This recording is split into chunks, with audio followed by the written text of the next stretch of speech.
It's Thanksgiving, but holidays don't stop anything around here at Chicago Bulls Central. On today's episode, we'll talk about some of the things that I'm thankful for this Bulls season so far, but we're going to start off with what a lot of Bulls fans are talking about and asking.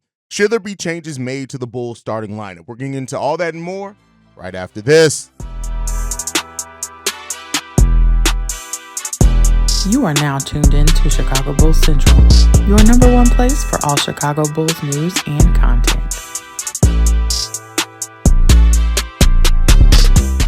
What's going on, Bulls fans? Welcome to another episode of Chicago Bulls Central, your number one spot for everything Chicago Bulls related. I'm the host there, Haize, but more importantly, you guys can follow the channel at Bulls Central Pod on every social media platform we happen to be on. With that said, let's go ahead and get into it for today, man. I want to start off with things that I was asked a lot of questions about after yesterday's game is the starting lineup. And you guys know, when enough of you ask questions, I'll do a deep dive into the topic just to kind of evaluate everything. We can have a open and honest conversation. And for those that are new here, if this is your first time checking out Chicago Bulls Central, I'm not somebody who tends to go, hey, the Bulls absolutely need to do this. I like to talk about things from all sides. So I'm going to talk about the positives. I'm going to talk about the negatives. I'm going to talk about some of the other lineups, what the numbers are objectively telling us, and then what the Bulls can maybe look to do from it, right? I'm not going to be one of the, oh, my God, we absolutely need to get this one guy out of there. Because it's not usually as simple as that, but, you know, if the data points to that direction, we'll take a look at it, right? So right now, when you look at it, the Chicago Bulls starting lineup has one of the worst differentials of any of the major lineups that the Chicago Bulls do use. Now, with that said, considering that we know that the defense is an issue, some of the big quarters that we've given up, the slow starts that we started off to the season, there's going to be reasons why the Bulls starting lineup has some of the worst differentials, but something that stands out the most with this is the only players that have a positive net rating for the Chicago Bulls overall, Alonzo Ball, again, 4 games played. Javon Carter, surprisingly enough, but he plays mainly in garbage time. Him and Chris Duarte, those are garbage time minutes. So, yeah, when those guys are out there, they're out there to just put up shots. And at that point, the game is usually determined. So I'm not too surprised that Javon Carter and Chris Duarte have positive net ratings. THT has a positive net rating, which could point to why Billy Donovan is playing him more and more lately. And then now EJ Liddell as well has a positive net rating when he's in there for the Chicago Bulls. Very small sample size. The closest starter right now for the Chicago Bulls that has the closest to an even net rating is Zach LaVine at 0.7, right? And so when you take that and look at it further with what the lineups are telling us. So, of course, the Bulls starting lineup of Josh Giddey, Coby White, Zach LaVine, Patrick Williams, and Nikola Vucevic have played the most possessions together. Out of the 1,995 possessions that the Chicago Bulls have had so far this season, 316 of those are to that starting lineup. That lineup has a negative point differential of -4. They have a points per 100 possessions of 109, which we'll get into because that is actually one of the lower ones. Now, these numbers aren't all whole. Like I said, pair this with what you see from the eye test and other stats, and that'll tell you something, as well as opposing teams score 113 points per 100 possessions when that lineup's out there, and they shoot an effective field goal shooting percentage of 55.4%. And so, you know, that's just what it comes down to with the starting lineup. Now, when you look at the next most used lineup, which is Josh Giddey, Coby White, Ayo Dosunmu, Zach LaVine, and Nikola Vucevic, that, again, that's been our starting lineup basically since Patrick Williams went down. We did use Torrey Craig in a game in there, but that lineup has played 148 possessions. They have a negative point differential of -3.7, but they score 125 points per 100 possessions. Again, lower sample size. That's actually a lot of points per 100 possessions. The problem is they give up 128 points per 100 possessions at an effective field goal shooting percentage of 59%. That lineup, I also missed that, shoots 65% effective field goal shooting percentage, almost 66%. So there's some signs that maybe that could work out over time if they play a little bit more, possessions together. I don't think that's something that you're going to want to is play 4 guards out there, but this is when it gets interesting. The lineup which is the next most used lineup on this team, 122 possessions. Coby White, Ayo Dosunmu, Zach LaVine, Patrick Williams, Nikola Vucevic. Now, we know that Patrick Williams is out right now, so that lineup is not going to be something that we can pivot to, but that team has a positive point differential of plus 3.3, has 118 points scored per 100 possessions, and they give up 114 points per 100 possessions, and only effective field goal shooting percentage of 50% do opponents shoot against that lineup, while our effective field goal percentage with that lineup is 58%. Those are good numbers. So when people say things, also, by the way, that team gets to the line, that lineup gets to the line with the highest free throw rate on the team at 28, which is in the 95th percentile of the NBA. And again, this isn't to knock Josh Giddey. This is just to go over what the numbers are objectively telling us. And it's telling us that that actually could be the Bulls' best lineup. And that is what many people thought that the Bulls' starting lineup could be based off how the season ended last year before we moved on from Alex Caruso. Now, on the flip side of that, right, I told you guys I like to talk about both sides. That same exact lineup, but putting Josh Giddey in there and taking Coby White out. So the lineup of Josh Giddey, Ayo, Zach LaVine, P. Will, Nikola Vucevic. That lineup has played 69 possessions together, but also has a positive point differential of plus 4.9. They score 120 points per 100 possessions, a 63% effective field goal shooting percentage, and they're only allowing 115 points per 100 possessions and allowing a 53% effective field goal shooting percentage by their opponents.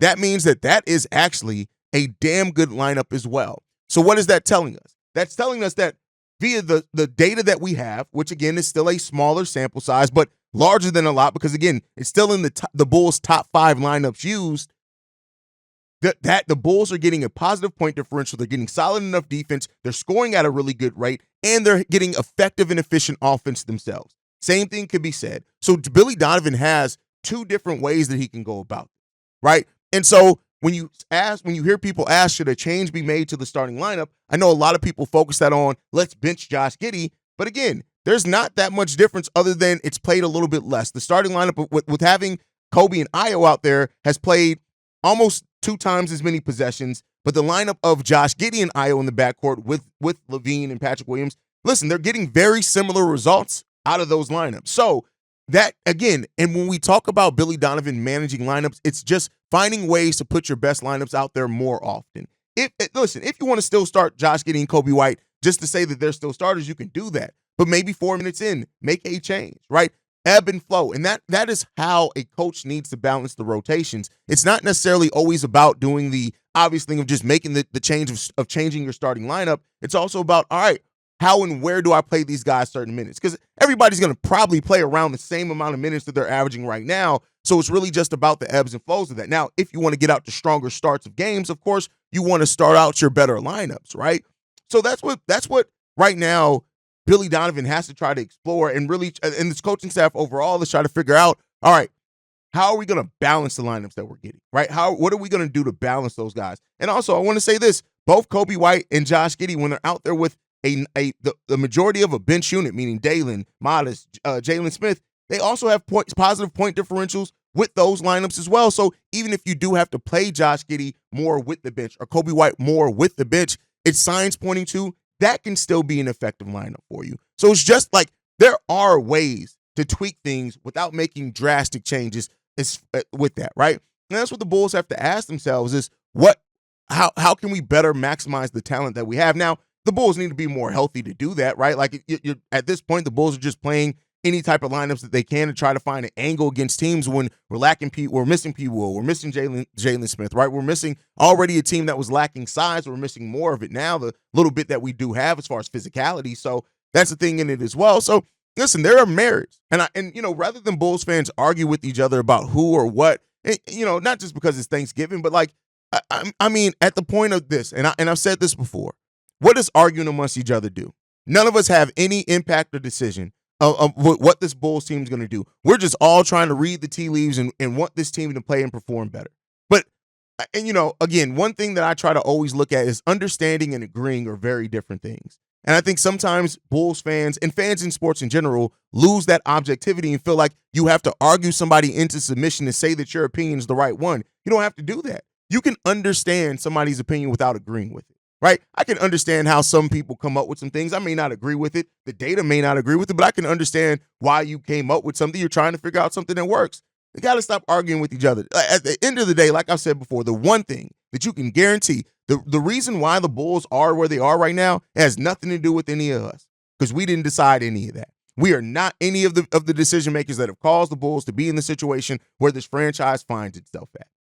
So, I mean, have the discourse, have the conversation. It's a fun conversation to have, and there's a lot of different angles and avenues that you can take on it. But, the period point blank, there is something to be said that things just aren't working out with this lineup. And eventually, maybe something changes. Trades could happen that could force a change with it, but we just got to fix something. I'll tell you what, starting Matas Buzelis probably isn't the solvent of a lot of what we have going on, but I do love that the young fella's playing more minutes. With that said, that brings us into the next topic. It is Thanksgiving, and not to be corny, I want to talk about some of the things that I am thankful for so far on the Chicago Bulls season, because there are some of that. And again, maybe that's just my perspective because I came into the season not expecting the Bulls to win a lot of games, right? Like I told you guys, 30 to 35 wins was always my projection, and the Bulls are on pace to actually be a little bit under that. But, it is what it is, right? Now, with that said, things that I'm thankful for so far this season, it's just this. The play of Zach LaVine and Nikola Vucevic. Now, yes, that doesn't mean that it's perfect every single game. That doesn't mean that they still don't have flaws. But to see these young guys, right, regardless of, I said young guys, to see these players, right, regardless of if you sit in the camp that you want the Bulls to keep Zach LaVine or you want them to trade Zach LaVine and Nikola Vucevic, their play has strengthened the cases of that being done regardless, right? Like if you are let's keep these guys if they're playing well. Great, they're playing well. They're actually playing really good. Vooch is being one of the most consistent Bulls. Zach LaVine is giving effort on both sides of the ball, and he's finally seemed like he's learned, hey, my shot ain't here tonight. Let me facilitate, right? That's good.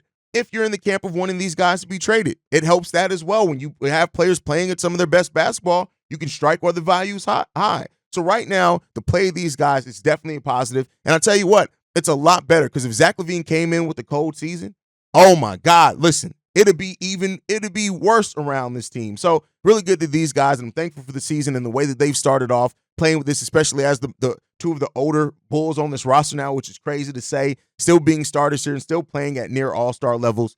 Got to give a lot of credit out for how they're performing. Next up, more Matas Buzelis minutes as of late. It's really good to see the way that Matas Buzelis is playing since mid-November, right? And now we're at the end of November. We've seen tremendous growth from him. He's ranked 14th in the rookie class in scoring since mid-November, 7.3 points per game. He shot 42.9% from three-point range, and he's had 5 blocks, third most in the rookie class.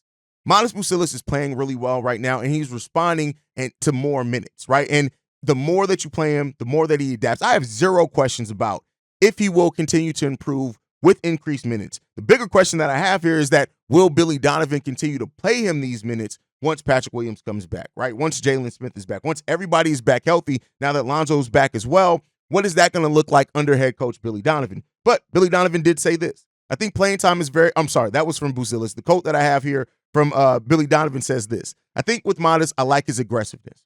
He's staying aggressive. The communication piece on defense needs to continue to get better, but he stays aggressive. He's taking his shots when they're there, which I love. Like he's not hesitating, and we need him to make those shots. He's had some good drives to the basket. The biggest things for him right now is his growth. When he gets caught on Kyle Kuzma, on a great offensive player, he'll get better as he starts to play those guys a second and third time. The biggest part for him defensively is how well he can communicate. And we've talked about how important communication is on the defensive side of the ball. It's hugely important. And the fact that a rookie in Matas Buzelis, who already isn't necessarily the best on-ball defender, has turned into one of your communicators on defense, that's great for your future. And Matas has talked about what he want about the playing time. He said this: the playing time is very important. I'm looking at it as an opportunity to play in the NBA. I'm super thankful to play. Every time I step on the floor, I'm thinking of it as a blessing. I'm not taking it for granted. Every time I step out there, I'm going to keep learning and keep getting better. And that is the quote that I want Billy Donovan to remember. That's the thing that I want Billy Donovan to stick to. That's the thing that I want to stay in Billy Donovan's head, because I tell you what, the growth that Matas has shown already this season has been great and tremendous. And you really got to love what Matas has brought to this team, especially when he's playing well. When he gets out in the open court, he's special. And so I hope that Billy Donovan keeps playing him the minutes. But Matas Buzelis and his growth and development that he's done so far is definitely something that I'm really thankful for on this Bulls team. Next up, Coby White is still Coby White. There are questions coming into the season, rightfully so. Is last season a fluke, right? And when you look at it, the percentages are the same. Now his shots are down, and he's still going to have inconsistencies, right? And that's something that is a negative in this. That he's still the inconsistent player that he was before. But for anybody asking if last season was a fluke for Coby White, he's adamantly answered that and said, "No, that's not just a fluke. That is who I am." And so that's a really good thing, because regardless of the future, if Coby White came in here and had a way down season than what he did last year, it'll be bad, right? So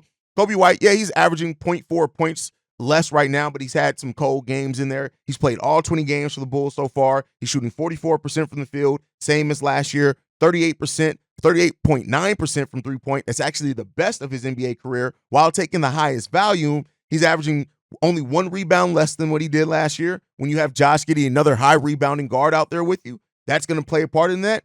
4.6 assists, only 0.5 difference from last year. Again, now you're playing with a playmaker in Josh Giddey, and he's averaging over a steal per game as Coby White, the highest in his career. Coby White has shown last year wasn't a fluke. And the question is how much can he work that inconsistency out of his game and be more consistent there? And then lastly, Ayo Dosunmu starting to find his groove. Ayo Dosunmu starting to find his groove in this season. It was a slow start for him. And it is what it is. When some players have slow starts, he changed his role, things like that. When you look over the last 5 games for Ayo, the last 5 games, he's averaging 32 minutes per game. He's averaging 14 points per game in that time, 4 assists, 1.5 steals per game. He's shooting the ball 63% from the field and 40% from three-point range. That's what he's doing right now in the last 5 games, right? And so he's starting to turn some things around for me. You look at overall where he is on the season as well. He's starting to get those numbers back up to last year, 11.8 points per game. He averaged 12.2 last year. He's shooting the ball 47.9% from the field. The three-point shooting percentage is still down, but it's starting to work its way up. So that's good for him. The month of November has been really good. He's averaging 13 points for the month of November, 50% from the field, 33% from three, 78% from the free throw line. So Ayo's starting to improve. And I think as you see Ayo get into his groove, it can help this Bulls team win more games. And so really good and thankful to see Ayo starting to work that slump he started off this season off a little bit, because you need Ayo to be out there, right? You need Ayo to be out there and you need him to be well. And overall, I think this is a Bulls team, and hopefully we can get less injuries, right? I'm thankful that Lonzo came back, of course. We're going to see how he is over the course of time for this team as well. Hopefully this is the last extended period of time where he's missing double-digit games in a row. Hopefully we don't see another stretch like that this season. He's going to miss some games. He's going to miss some time. He's not going to play some back-to-backs, but hopefully he's not, another 16 games missed by him in a row. You just don't want to see that for a player that's trying to get get back in rhythm after missing 2.5 years. So that's what it comes down to. But there's a lot to be thankful for. And again, this is all in my perspective, mainly because I didn't expect much for the Bulls coming into the season. I did not have this 40 win, this 500% win percentage that some people had hopes for in this team. I just didn't have that. My thing overall was I just wanted to see this team develop. And Dalen Terry has developed. Listen, Dalen has taken a step up as an NBA player. And the good thing about this as well, when you look at Dalen Terry, is that he has 1 more year left on his deal before he hits restricted free agency, and he could turn into a cost-effective role player for the Chicago Bulls, and he's really doing that now. I get it. A lot of people look at the shooting splits and things like that, but if you watch the game of basketball, Dalen Terry's absolutely helping this team get out in transition. He's making some really good defensive rotations and decisions, and so I know he went down in last game. Let's hope that it's nothing major or nothing long-term for him, but overall, Dalen Terry is another thing that I'm thankful for, the step up that he's made as a player. Because, listen, he didn't look like an NBA player at times. He's starting to make a little bit of a step there. The last thing I want to talk about before I end this Thanksgiving episode is the Bulls and tanking. Shout out to Matt Peck over at CHGO Bulls, who had a passionate rant. And then, I saw people coming at him in Twitter and stuff. And there are Bulls fans that sit in 2 camps, right? You have the Bulls fans that look at every win is actually a loss because they look at it and say, we got to do everything that we can to keep this top 10 pick. You have the Bulls fans that say, well, I want this team to still be competitive. I don't want to see a losing team. I don't want to see a team that's actively trying to lose games. And my mindset on it, and I think the thing that a lot of people miss, again, it's the understanding versus agree argument, right? You don't have to agree to understand, is that this Bulls team is just bad. And I know some people are worried about this Bulls team winning too many games to keep their pick. You ideally want to be the low. You want to be numbers that have the 7th worst record in the league, because the lowest that you can go down is, I think, 2 spots. And then at that point, if you get jumped, you're guaranteed to at least keep your top 10 pick, right? I get where the tank truthers are coming from with that, right? Hey, I want this team to be bad. But the thing is, and I've said this many times, is that I look at differential, right? That's the thing that's usually the great equalizing factor, especially in the Eastern Conference, right? In the West, it's a little bit different because the Western Conference, you have teams that could be at 500 and miss the play-in, right? Right now, Los Angeles Lakers and the Phoenix Suns, they're over 500 technically, but they could very well still miss the play-in, right? There's a possibility for them. But it's differential plays a big part in the Eastern Conference. And the Bulls right now have a 5.7 point differential. And teams with that, when you look at over the history of the league, usually average between 25 and 30 wins. And so I think that this Bulls team, in the way that they have struggled, in the way that they struggle at, I don't think they're going to have a hard time having the opportunity to keep their pick. But I understand that there is that, because it is a chance that the Bulls do still miss in the play-in, and they then, depending on how the lottery balls fall, they still end up missing out on their top 10 pick. And that is a worst-case scenario for this Bulls team. Make no mistake about it. And as being a Bulls fan over years, there's a lot of trauma when it comes to being a Bulls fan, because it seems like everything that could work out, the worst seems to happen for the Bulls. And so I get all of that. I understand all of that. I feel your guys' pain there. But here's what I'm going to say. When it comes down to it, you don't have any control over it. You just don't. We don't have any control over it. The Bulls right now, what they are 13th in the Eastern Conference. And so, like, I for one, am not too worried about it. I'm not personally not too worried about where the Chicago Bulls are going to fall in the play-in tournament. Like, I think it's going to be okay. I think we're going to keep our pick. I think it's going to be okay. Now, if you want to see the Bulls tank for Cooper Flag, that's not going to happen, right? They're not going to be the type of team that tries to bottom out to the degree where they have the most odds to win, to have the number one overall pick. That's not going to probably happen. But this is a team, though, that can that probably won't have a problem keeping their pick. And I think overall, the tanking situation versus non-tanking, maybe it'll work itself out, because we still got the trade deadline to get through. And I think at that point, right, that's going to be where we really know what this Bulls front office is really focused on. Because if we see sell off of Torrey Craig, sell off of Zach, sell off of Vooch, and they don't really care what they get back, right, outside of course, they still want something back, that could be a determining factor on this team trying to maximize that chance to keep that pick. So, we'll see. And I understand, like I said, I understand that people have no taste for seeing a team suck again, right? But here's the thing, and I've said this many times before, for those people, I tell you what, being in the play-in for 3 years in a row, that don't feel good. It don't feel honestly much better than being bad for 2 or 3 years and then at least having a young core that you can develop over time. And so it really comes down to what this front office values and how they view it and how aggressive they are about going another way. Because keep in mind, it's still a front office. There's always still a chance to just stay where you are, to stand pat yet again at the trade deadline.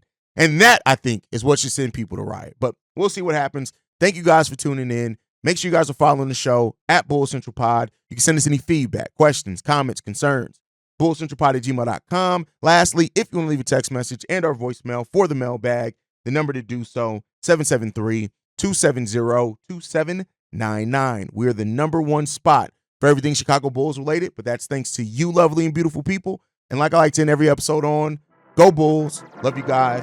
See red if you can, y'all. Peace. This has been a presentation of the Break Media.